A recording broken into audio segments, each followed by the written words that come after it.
చూస్తున్నాం. అనంతపురం జిల్లా తాడిపత్రిలో నిన్న తీవ్ర ఉద్రిక్తత తలెత్తింది. మాజీ ఎమ్మెల్యే కేతిరెడ్డి పెద్దారెడ్డి ఎంట్రీతో హైటెన్షన్ వాతావరణం ఏర్పడింది. టీడీపీ వైసీపీ పరస్పర దాడులు చేసుకోవడంతో పరిస్థితి ఒక్కసారిగా మారింది. అసెంబ్లీ ఎన్నికల తర్వాత మాజీ ఎమ్మెల్యే పెద్దారెడ్డి తాడిపత్రికి దూరంగా ఉంటున్నారు.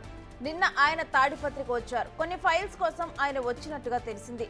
పెద్దారెడ్డి తాడిపత్రికి వచ్చిన సందర్భంగా వైసీపీ శ్రేణులు కవ్వింపు చర్యలకు దిగాయి. దీనికి టీడీపీ వర్గాలు కూడా ప్రతిస్పందించడంతో తాడిపత్రిలో ఘర్షణ వాతావరణం నెలకొంది.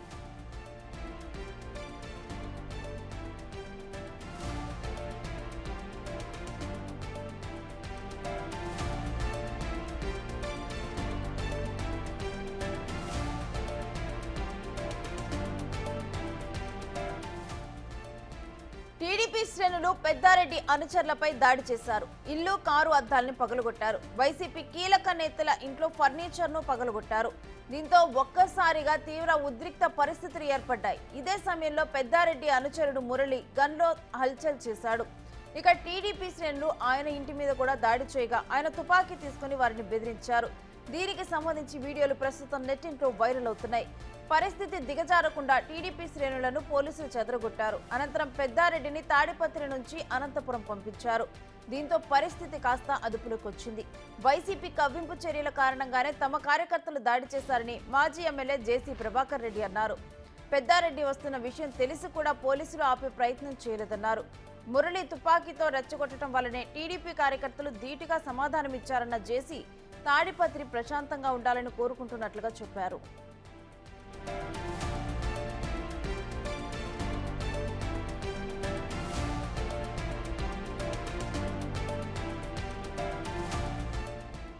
మరోవైపు వ్యక్తిగత పని మీదే తాడిపత్రికి వెళ్లానన్న కేతిరెడ్డి పెద్దారెడ్డి జేసీ అక్రమాలపై పోరాటం చేస్తానన్నారు. తనకు ప్రాణహాని ఉందని మానవ హక్కుల సంస్థకు ఫిర్యాదు చేసినట్లు చెప్పారు. తనను హత్య చేసేందుకు యత్నిస్తున్నారంటూ సంచలన వ్యాఖ్యలు చేశారు. తాడిపత్రి రాజకీయాలకి అడ్డొస్తాననే దాడులు చేస్తున్నారని ఆరోపించారు. ఎస్పీ అనుమతితో మరోసారి తాడిపత్రికి వెళ్తానన్న కేతిరెడ్డి జేసీ అక్రమాలపై పోరాటం చేస్తానన్నారు.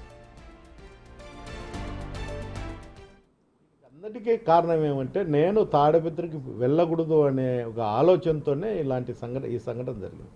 తాడిపత్రి ఎలక్షన్ సందర్భంగా జరిగిన అల్లర్ల కేసులలో చాలామంది తెలుగుదేశం నాయకులను అరెస్టు చేయకోకుండా పోవడమే ఈరోజు ఈ సంఘటనకు దారితీసింది. అంతేకాదు మటక, గ్యామ్లింగు, బంగ్యాకు రాయలసీమ జిల్లాలలో తాడిపత్రి ప్రసిద్ధి చెందింది. ఈరోజు అసాంఘిక కార్యక్రమాలు జరుగుతానుకొనే ఆ వ్యవస్థ అంతా నడిపే వాళ్ళంతా వాళ్ళ దగ్గరున్న పిల్లోళ్ళందరినీ కూడా జేసీ ఇంటి దగ్గరికి జమ చేసి వాళ్ళు మా దగ్గరకు వచ్చేటువంటి కార్యకర్తలు కానీ లీడర్ల మీద కానీ దాడి చేయడం జరుగుతుంది. పెద్దారెడ్డి అనే ఒక వ్యక్తి ఇక్కడ ఉంటే మాకు ఎప్పుడైనా కానీ రాజకీయంగా ఇబ్బందికరంగా ఉంటుందనే ఒక ఆలోచనతోనే ఈ దాడి ప్రయత్నం చేసినారు. ఇట్లా ఒకరి ఇండ్ల మీద పోయి దాడి చేయడం అనేది చాలా నీచమైన సంస్కృతి.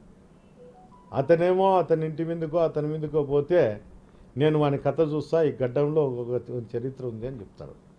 అంటే అందరికీ అందరి చరిత్ర అందరి దగ్గర కూడా ఉంటాయి.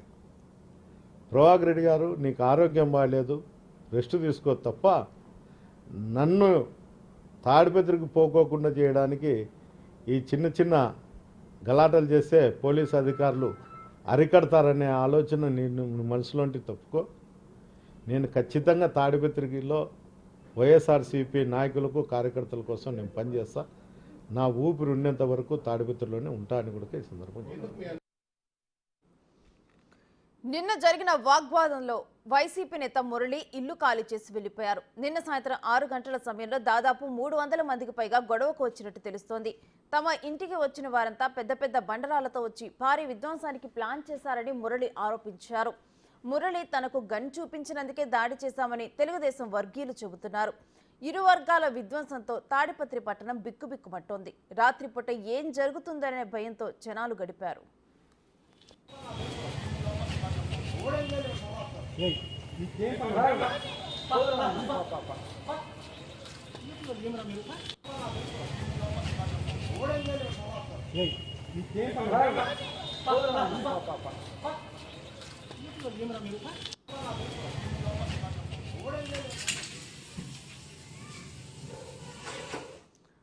ఇక ఇదే అంశానికి సంబంధించిన డీటెయిల్స్ మా ప్రతినిధి యోగానంద్ని లైవ్ లో అడుగు తెలుసుకుందాం. యోగానంద్, నిన్న రాత్రి తాడిపత్రిలో ఏం జరిగింది? శ్రీ అనంతపురం జిల్లా తాడిపత్రిలో మరోసారి ఉద్రిక్త వాతావరణం తలెత్తింది. గత రాత్రి 6 గంటల సమయంలో తాడిపత్రి పట్టణంలోకి ఎంట్రీ ఇచ్చిన పెద్దారెడ్డిని మరోసారి పెద్దారెడ్డి ఇంటిని కానీ పూర్తిగా చుట్టుముట్టారు టీడీపీ శ్రేణులు. పెద్దారెడ్డి తాడిపత్రికి అడుగు పెట్టకూడదు అంటూ గతంలో జేసీ ప్రభాకర్ రెడ్డి ఏదైతే ఆరోపించాడో, ఏదైతే హెచ్చరించాడో అది దాన్ని నిజం చేసేందుకే ఈ విధంగా వచ్చాడంటూ కూడా పెద్ద ఎత్తున శ్రేణులంతా కూడా టీడీపీ శ్రేణులంతా కూడా పెద్దారెడ్డి ఇంటిని చుట్టుముట్టారు. అదే సమయంలో రఫీ అనే వ్యక్తిని అక్కడ కొట్టడంతో ఈ ఘర్షణ చెలరేగిందని చెప్తున్నారు. ప్రస్తుతం మనం తాడిపత్రి పట్టణంలోని నిన్న విధ్వంసానికి కారణమైన ఇంటి వద్ద ఉన్నాం. ప్రస్తుతం ఆ ఇంటి వద్దే చూస్తూ ఉన్నాం. కార్లు ఏ విధంగా కూడా ధ్వంసం అయ్యాయో అనే దానికి ప్రత్యక్ష సాక్షిగా మనం చూస్తూ ఉన్నాం. కారాన్ని కూడా ఒకవైపు బోల్తా కొట్టించింటే వీటిని పోలీసులు మరోసారి ఇట్లా తిప్పి పెట్టారు. ప్రస్తుతం చూస్తూ ఉన్నాం. కారు పూర్తిగా ధ్వంసమైన పరిస్థితి నెలకొంది. ఎక్కడ కూడా చిన్న ఆనవాళ్ళు కూడా కనిపించడం లేదు. కారు లేదా డాష్ బోర్డ్ మొత్తం అద్దం అంతా కూడా పూర్తిగా ధ్వంసమైంది. ఒకసారి లోపల చూసుకుంటే, కారు లోపల చూసుకుంటే పూర్తిగా కూడా గాజు పెంకులు అయితే అద్దాలకు సంబంధించిన గాజు పెంకులు అంతా కూడా లోపలంతా విధ్వంసం సృష్టించి ఉన్నాయి. కారు మొత్తం పూర్తిగా కూడా ధ్వంసమైన పరిస్థితి నెలకొంది. ఒకసారి ఇంటి లోపలికి వెళ్ళి ప్రయత్నం చూసే ప్రయత్నం ఏ విధంగా ఉందని, ఎందుకంటే ఈ ఇంటిలోకి టీడీపీ శ్రేణులు భారీ ఎత్తున దూరి విధ్వంసం సృష్టించారు. ఆ విధ్వంసానికి కారణంగా ఈ వీళ్ళు నిలిచింది. ప్రస్తుతం ఈ ఇంటికి కీస్ తాళం వేసుకుని వెళ్ళిపోయిన పరిస్థితి కూడా చూస్తూ ఉన్నాం. ఈ ఇళ్ళ మొత్తం కూడా కందిగొప్పల మురళి ఇల్లు ఇది. ఈ ఇల్లు వైసీపీ నేత ఇది ముఖ్య అనుచరుడికి పెద్దిరెడ్డి పెద్దారెడ్డి అనుచరుడు ఇల్లు మొత్తం పూర్తిగా ధ్వంసం చేసి ఉంచారు. పూల కుండీలు కానీ, సీసీ కెమెరాలు కానీ, ప్రతి ఒక్క ఇంట్లోని సామాన్లన్నీ కూడా చిందర బందరగా పడవేసి ఇంట్లో ఫర్నిచర్ కానీ ఇంటికి నిప్పు పెట్టే ప్రయత్నం కూడా చేశారంటూ పెద్ద ఎత్తున ఆరోపణలు చేశారు. దానికి సంబంధించిన సాక్ష్యాలు కూడా చూస్తూ ఉన్నాం. ఎక్స్క్లూజివ్ గా బిగ్ టీవీలో మనం కెమెరా ప్రస్తుతం చూపిస్తూ ఉన్నాడు. పెద్ద ఎత్తున టీడీపీ శ్రేణులు ఇంటి చుట్టుముట్టాయంటూ కూడా ఇక్కడ స్థానికులు కూడా చెప్తున్న పరిస్థితి. 300 మందికి పైగా ఘర్షణ పడేందుకు లేదా ఘర్షణ వాతావరణం కూడా పెద్ద ఎత్తున బలగాలు చేరుకున్నాయి. వాటిని కంట్రోల్ చేయడం ఇక్కడ ఉన్న పోలీసులు సాధ్యం కాలేదంటూ కూడా వార్తలు వస్తున్నాయి. చూస్తున్నాం పెద్ద సీసీ కెమెరాలు ప్రత్యక్షంగా చూస్తూ ఉన్నాం. ఏదైతే ఇంటికి సీసీ కెమెరాలు కూడా పూర్తిగా కూడా వీటినంతా కూడా పీకి పడేసిన పరిస్థితి. ఇవన్నీ కూడా పీకి పడేసి పెద్ద రాళ్ళు చూస్తూ ఉన్నాం. ఎంత పెద్ద రాళ్ళు అనేది కూడా, ఈ రాళ్లతో కొడితే ఖచ్చితంగా ఏ ఒక్క మనిషి కూడా ప్రాణాలతో ఉండే పరిస్థితి. ఇంత పెద్ద రాళ్లతో వీళ్ళంతా దాడి చేసేందుకు వచ్చారంటూ కూడా దానికి సంబంధించిన ప్రత్యేక సాక్షులు గాజు పెంకులు కూడా చూస్తూ ఉన్నాం. ఈ గాజు పెంకులు కానీ, సీసీ కెమెరాలు కానీ, లేదా రాళ్ళు పెద్ద బండరాళ్ళు చూస్తూ ఉన్నాం. ఇవన్నీ కూడా దీనికి సాక్షులుగా నిలుస్తూ ఉన్నాయి. గొడవ సాక్షులుగా నిలుస్తున్నాయి. ప్రస్తుతం ఏదైతే కందిగొప్పల మురళి ఇంటి వద్ద ఉన్న కార్లు చూస్తూ ఉన్నాం. కార్ల పరిస్థితి ఇవి కార్లు చెప్పుకోవడానికి కూడా లేకుండా కూడా మొత్తం అంతా పూర్తిగా ధ్వంసం చేస్తూ ఉన్న పరిస్థితి. మరో కారుని చూస్తూ ఉన్నాం. ఇది ఒక మరో కారు మీద చూడొచ్చు ఎంత పెద్ద రాయి ఉందో. ఇలాంటి రాళ్లతో చూస్తూ పెద్ద బండరాళ్ళు తీసుకొని వచ్చి దాడికి పాల్పడ్డారు అంటూ కూడా వైసీపీ నేత ఆరోపిస్తారు. దానికి సంబంధించిన రాళ్ళన్నీ కూడా స్పష్టంగా మనం చూస్తూ ఉన్నాం. డాష్ బోర్డు మీదే, కారండి అద్దం మీదే ఇంకా ఇప్పటికి రాళ్ళు అలాగే ఉన్నాయి. ఇవన్నీ కూడా కారు లోపల వెళ్ళి చూస్తే కారు లోపల కూడా పెద్ద బండరాలు కానీ, కారు సంబంధించిన వస్తువులు చిందరబందరగా పడి ఉన్నాయి. కారు లోపల చూడొచ్చు పెద్ద బండరాలు ఎలా ఉన్నాయి అనేది కూడా మనం చూస్తూ ఉన్నాం. లోపల భారీ బండరాళ్ళు కూడా, ఎంత పెద్ద బండరాలు అంటే కనీసం ఒక మనిషి ఎత్తేందుకు కూడా వీలు కానీ బండరాలను తీసుకొని వచ్చి కారుల మీద దాడి చేశారంటే కూడా ప్రత్యక్ష సాక్షులు కానీ లేదా ఇతర వైసీపీ నేతలు కూడా ఆరోపిస్తున్నారు. కారు మొత్తం కూడా, ఈ కారు కూడా పూర్తిగా ధ్వంసమైన పరిస్థితి నెలకొంది. కారు అంతా కూడా ఇది కారు అనే చెప్పడానికి కూడా ఆనవాళ్ళు లేకుండా చేసే ప్రయత్నంలో భాగంగానే చేసినట్టు తెలుస్తుంది. చూస్తున్నాం ఇక్కడ లోపల కూడా మరొక పెద్ద బండరాయి, సిమెంట్ బండరాలు కానీ, పెద్ద పిల్లలు కూడా మనిషి కనీసం ఎత్తేందుకు కూడా వీలు కానంత పెద్ద రాళ్ళను తీసుకొని వచ్చి కారు మీద కానీ, ఇంటి మీద కానీ పెద్ద ఎత్తున వేశారని తెలుస్తోంది. ఇవన్నీ కూడా 300 మందికి పైగా దీనిపై దాడిలో పాల్గొన్నారు. మరొక చూస్తున్న కార్లు ఎలా రాళ్ళు చూస్తున్నాం మనం ఏ విధంగా ఉన్నాయని కూడా. ఇవంతా కూడా కారు పూర్తిగా ధ్వంసమైన పరిస్థితి. ఈ విధంగా పెద్ద ఎత్తున వైసీపీ నేతల మీద, ఇళ్ల మీద దాడులు చేశారంటూ టీడీపీ నేతలు దాడులు చేశారంటూ కూడా వైసీపీ నేత ఆరోపిస్తున్నారు. దానికి తగ్గట్టుగానే టీడీపీ నేతలు కూడా ధీటుగా సమాధానమిస్తున్నారు. మా మీద గన్ను చూపించడం, మమ్మల్ని కవ్వించే ప్రయత్నం చేశాడు కందిగొప్పల మురళి, తుపాకీతో బెదిరించాలని, కాల్చాలని చూశాడు అంటూ కూడా వారు కూడా ఆరోపిస్తున్నారు. వారంతా కూడా చూస్తున్నాం. కందిగొప్పల మురళి ఇంటి పేరు కూడా ఇక్కడే ఉంది. ఆ ఇంటి పేరు చూడొచ్చు మనం. కందిగొప్పల మురళి ఇల్లు ఇది. ఈ ఇంటిలో ఇక్కడే మన గన్ చూపించాడు మాకు అంటూ గన్ చూపించిన వెంటతోనే మీరు రెచ్చిపోయి ఇల్లు మొత్తం కూడా ధ్వంసం చేశారు. ఆ 2 రివాల్వర్ ఎలా వచ్చాయి అనేది కూడా పోలీసులు దర్యాప్తులు తేల్చాలి ఖచ్చితంగా అంటూ కూడా టీడీపీ నేతలు పట్టుబడుతున్నారు. 2 గన్స్ ఒక వ్యక్తికి ఒక లైసెన్స్ గన్ ఇస్తారు కానీ 2 ఎందుకు ఇచ్చారు, 2 ఎలా ఉన్నాయి, అక్రమ గన్స్ అన్నది కూడా పోలీసులు తేల్చాలంటే కూడా పట్టుబడుతున్నారు. ఇంట్లో పెద్ద బండరాళ్ళు కూడా ఇంట్లో చూస్తూ ఉన్నాం. బండరాళ్ళు కానీ, కట్లు కానీ, రాళ్ళు కట్టెలతో పెద్ద ఎత్తున దాడికి విధ్వంసానికి ముందే ప్లాన్ చేసుకొని వచ్చారంటూ కూడా వైసీపీ నేత ఆరోపిస్తున్నారు. దానికి తగ్గట్టుగా టీడీపీ నేతలు మాకు గన్ చూపించాడు, రివాల్వర్ చూపించాడు, దాంతోనే మేము దాడి చేసి వచ్చింది, మా ఆత్మరక్షణ కోసం మేము దాడి చేశామంటూ కూడా టీడీపీ నేతలు చెప్తున్న పరిస్థితి. అంటే ఇరు వర్గాల మధ్య ఈ ఘర్షణ వాతావరణం ఇప్పటికీ గత 30 ఏళ్ల నుంచి కొనసాగుతున్నప్పటికీ పోలీసులు గట్టి చర్యలు తీసుకుని ఉంటే, మరింత గట్టి చర్యలు తీసుకుంటే ఇంత విధ్వంసం జరిగి ఉండేది కాదు. ముఖ్యంగా ఏవైతే కీలక నేతలు ఉన్నారో వారు ఇళ్ల వద్ద బందోబస్తు కొనసాగిస్తూ ఉంటే ఇలాగే కొంచెం తగ్గి ఉండేది, విధ్వంసం అన్న ఇంత ఉద్రిక్త పరిస్థితి వచ్చేది కాదంటూ కూడా ఆరోపణలు వస్తూ ఉన్నాయి. దానికి తగ్గట్టుగానే పెద్ద పెద్ద గాజు పెంకులు అంతా కూడా, ఈ వీధి మొత్తం కూడా గాజు పెంకులు పెద్ద ఎత్తున ఉన్నాయి. ఇంకో విషయం ఏమంటే దాదాపుగా ఇక్కడ ఉన్న ప్రజలంతా కూడా ఇల్లు ఖాళీ చేసి వెళ్ళిపోయే పరిస్థితి కనిపిస్తుంది. ఎవరు కూడా ఈ నిన్న జరిగిన గొడవకు భయపడి వాళ్ళంతా కూడా ఖాళీ చేసి వెళ్ళిపోయే పరిస్థితి చూస్తూ ఉన్నాం.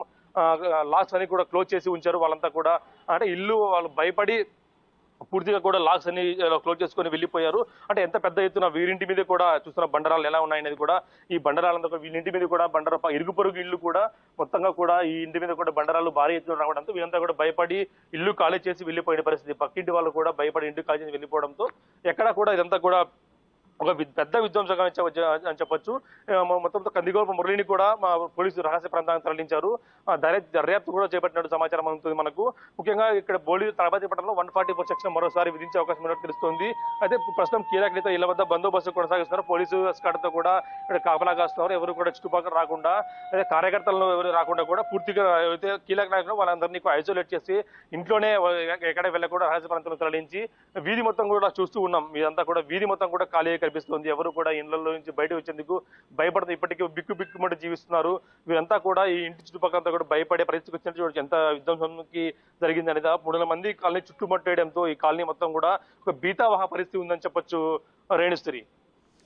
అయితే ఈ దాడి మొదలైన ఎంత టైంకి పోలీసులు అక్కడికి చేరుకున్నారు యోగానంద్? ఖచ్చితంగా ఈ దాడి దాదాపుగా 5:30 సమయంలో పెద్దారెడ్డి తాడిపత్రిలోకి ఎంట్రీ ఇచ్చినట్టు తెలుస్తుంది. పెద్దారెడ్డి తాడిపత్రిలోకి ఎంట్రీ ఇచ్చిన తర్వాత అక్కడి నుంచేనే పోలీసు ఎస్కార్ట్తో ఆయన ఇంటికి రావడం జరిగింది. ఆ సమయంలో పెద్ద ఎత్తున టీడీపీ శ్రేణులంతా కూడా ఇంటిని చుట్టుముట్టే ప్రయత్నం చేశారు. అక్కడి నుంచి కందిగోపురం మురళి ఇంటి వద్ద, ప్రస్తుతం మనం చూస్తున్న ఇంటి వద్ద కూడా వచ్చేందుకు ప్రయత్నం చేశారు. ఆ సమయంలో పెద్దారెడ్డి కూడా ఈ ఇంటికి వచ్చేందుకు ఆయన రాగా ఆయన ఇంటికి వస్తున్నాడో తెలుసుకొని ఇంటి వైపు పెద్ద ఎత్తున పోలీసులంతా కూడా, ఇటు పోలీసులు కానీ కార్యకర్తలు కూడా పెద్ద ఎత్తున చేరుకున్నారు. దాదాపు 6 గంటల సమయంలో ఈ దాడి జరిగినట్టు కూడా ప్రత్యక్ష సాక్షులు మనతో ఇన్సైడ్గా చెప్తున్నారు. మీడియా ఎందుకు వచ్చి కూడా భయపడుతున్నారు, అసలు ఏం జరిగింది అనేది కూడా చెప్పేందుకు కూడా. మిగతా విషయాలు మనం చూసుకుంటే దాదాపు 6 గంటల సమయంలో దాడి జరిగితే దాదాపు 6 గంటల 30 నిమిషాల లోపలే పోలీసులు వచ్చారు కానీ దాదాపు హాఫ్ అన్ అవర్ చేశారు. కానీ అంత లోపలే విధ్వంసం జరిగిపోయిందంటూ కూడా చెప్తున్నారు. అంత లోపలే పెద్ద పెద్ద బండరాలతో కూడా వచ్చి దాడి చేశారంటూ కూడా చెప్తున్నారు. దాదాపు అరగంట లోపలే భారీ విధ్వంసాలు కూడా జరిగింది. ఇదంతా కూడా ఈ అరగంట లోపు పోలీసులు ముందే కూడా ఉంటే కూడా కొంచెం కట్టడి చేసేవారు ఏమంటూ కూడా వార్తలు వస్తూ ఉన్నాయి. కాకపోతే ఫోర్స్ తక్కువ ఉండడం వల్ల సీఐ ఒక్కరే ఏమీ చేయలేకపోయారు. ఫోర్స్ ఎక్కువ ఇచ్చి ఉంటే ఖచ్చితంగా కట్టడి చేసేవారంటూ కూడా చెప్తున్న పరిస్థితి. జిల్లా పోలీసు కూడా నిన్నే కొత్తగా రావడంతో, జిల్లా పోలీసు ఎస్పీ కూడా కొత్తగా రావడంతో ఆయన కూడా పూర్తి అవగాహన ఇంకా తెలియక ముందుపే దాడి జరిగింది కాబట్టి ఇదంతా కూడా పెద్ద ఎత్తున ప్లాన్ చేశారంటూ కూడా వైసీపీ శ్రేణులు మా ఇవాళ చూపించి మేము ఇలా చేశామంటూ టీడీపీ శ్రేణులు ఇద్దరు కూడా ఆరోపిస్తున్నారు. ఇదేంటి ఇద్దరు ఆరోపణల మధ్య కూడా తాడిపత్రి పట్టణం అంతా బిక్కుమంటోంది Renushree. Right, thank you Yoganand.